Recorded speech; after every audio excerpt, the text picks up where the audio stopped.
C'est sans aucun doute la séparation qui aura le plus marqué les années 1990.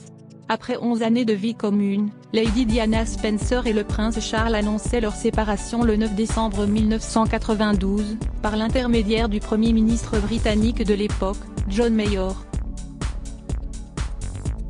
Leur divorce est acté 4 ans plus tard, le 28 août 1996, mettant ainsi fin aux nombreux tumultes qui ont chamboulé la vie du prince et de la princesse de Galles. Pourtant, la jeune femme est loin d'imaginer la tournure des événements lorsqu'elle rencontre l'héritier du trône d'Angleterre en novembre 1977, à le Tor House, sa propriété familiale. À l'époque, il fréquente sa sœur aînée, Sarah Spencer, avec qui il rompt en février 1978 après quelques indiscrétions de celle-ci auprès de la presse. Lady Diana est invitée en juillet 1980 à passer le week-end dans le Sussex chez Philippe de Passe, un ami qu'elle partage avec Charles. Ce dernier est encore peiné par la mort de son grand-oncle, Louis Mountbatten, survenu en août 1979. La jeune fille sait trouver les mots pour apaiser le chagrin du prince. L'instant d'après, il s'est pratiquement jeté sur moi, raconte-t-elle dans le documentaire Diana, Inner Worlds. À partir de là, tout est allé crescendo. Leur relation est officialisée en septembre 1980. Le couple annonce ses fiançailles le 24 février 1981, et se marie à l'abbaye de Westminster le 29 juillet 1981, devant environ 750 millions de téléspectateurs. Si le couple formé par le prince et la princesse de Galles fait rêver la terre entière, la situation est tout autre en coulisses. Dès le départ, la relation entre Charles et Diana est troublée. Quand ils annoncent leur fiançailles, Charles répond à un journaliste qui lui demande s'ils sont amoureux, tout dépend de ce qu'on entend par amoureux. Une réponse bien singulière pour une idylle naissant. Dans le documentaire Diana, Inner Worlds, sorti en 2017, Diana explique que l'amante et actuelle reine consort Camilla Parker Bowles a toujours été présente dans leur mariage. En 1995, elle lance à demi-mot cette phrase mythique au cours de son interview retentissante avec la BBC, « Nous étions 3 dans ce mariage.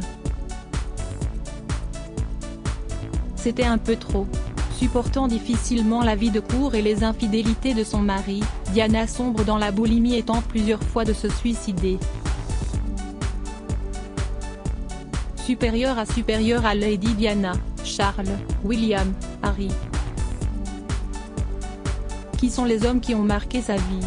Lady Diana, une mère aimante pour William et Harry. Les naissances de William et Harry auront peut-être été les seules sources de bonheur dans le mariage de Charles et Diana. Le prince héritier William est né le 21 juin 1982. Dans son interview avec Martin Bashir de 1995 pour la BBC, Lady Diana révélait toutefois avoir souffert d'une dépression post-partum. « On se réveille le matin avec le sentiment d'être incapable de s'extraire du lit, on se sent incomprise et très mal dans sa peau. » La princesse donne naissance à son deuxième fils le 15 septembre 1984. Les parents présentent le bébé à la presse 22 heures seulement après l'accouchement de Diana, devant l'hôpital Saint-Marie de Londres. La mère de famille surprend la presse avec son allure resplendissante, comme le relate Paris Match, Diana est incroyablement reposée. Elle a l'air de revenir de vacances. Elle est très bien habillée. Elle peut donner à toutes les Anglaises des leçons d'élégance, lance un journaliste. Tout au long de l'enfance des deux princes, Diana entretient avec eux un lien privilégié. Le prince Charles lui-même l'avait reconnu dans l'émission Good Morning America, en 2017, rien dans sa vie ne pouvait égaler l'amour qu'elle avait pour ses enfants. il comptait plus que tout. Et la journaliste Catherine Ham d'ajouter auprès du magazine Newsweek, elle a essayé d'organiser son emploi du temps pour qu'il corresponde à celui des garçons. Dans son calendrier officiel, la princesse avait tous les détails de la vie quotidienne de ses fils marqués à l'encre verte. À la mort de Lady Diana le 31 août 1997, William a tout juste 15 ans tandis que son petit frère se préparait à célébrer ses 13 ans. Dans le documentaire Diana, les 7 jours qui ont suivi sa mort, William a confié ce qu'il a ressenti à l'annonce de la mort de sa mère: « J'étais complètement anesthésié, désorienté, comme pris de vertige. Tout était extrêmement embrouillé dans ma tête. Je n'arrêtais pas de me demander pourquoi moi? Qu'est-ce ce que j'ai fait? Pourquoi ça nous arrive à nous? De même pour le prince Harry, j'étais choqué, je refusais d'y croire. Sur le coup je n'ai pas ressenti un profond chagrin. Je crois qu'à cet âge personne n'est capable de se projeter dans l'avenir pour comprendre ce que ça implique. De multiples amants profondément meurtris par l'échec de son mariage avec Charles et par l'amour que celui-ci portait à sa rivale Camilla, Diana a enchaîné plusieurs relations extra-conjugales. Les tabloïds ont prêté à cette dernière un total de 7 liaisons. Sa première romance aurait été avec Barry Maneki, son garde du corps, qu'elle rencontre en 1985, lorsqu'il est engagé comme son officier de protection. Les amants auraient été pris en flagrant délit d'adultère en juillet 1986. Tina Brown explique dans The Diana Chronicles que l'employé a été immédiatement renvoyé pour éviter tout scandale.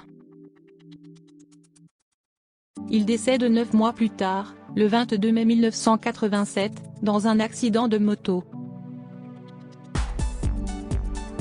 La princesse rencontre ensuite James Hewitt, officier de cavalerie dans l'armée britannique, en 1986. Leur liaison dure 5 ans, jusqu'en 1991. Elle aurait aussi brièvement fréquenté James Gilbey, un ancien vendeur de voitures et ami proche de la princesse, à la fin des années 1980 jusqu'au début des années 1990. L'amant le plus tristement célèbre de Lady Diana est sans aucun doute Dodi Al-Fayed. La princesse côtoie ce producteur de cinéma d'origine égyptienne et fortuné grâce à son père Mohamed Al-Fayed, qui possède l'hôtel Ritz à Paris et les magasins Harrods à Londres, depuis 1986. Leur histoire ne commence que 10 ans plus tard, juillet 1997, un mois après la rupture de Diana avec le chirurgien Anna Khan, avec qui elle a été en couple pendant 2 années. Le cœur meurtri par la fin de cette idylle, Diana accepte l'invitation de Mohamed Al-Fayed à passer des vacances sur son yacht, à Saint-Tropez, avec ses 2 fils William et Harry.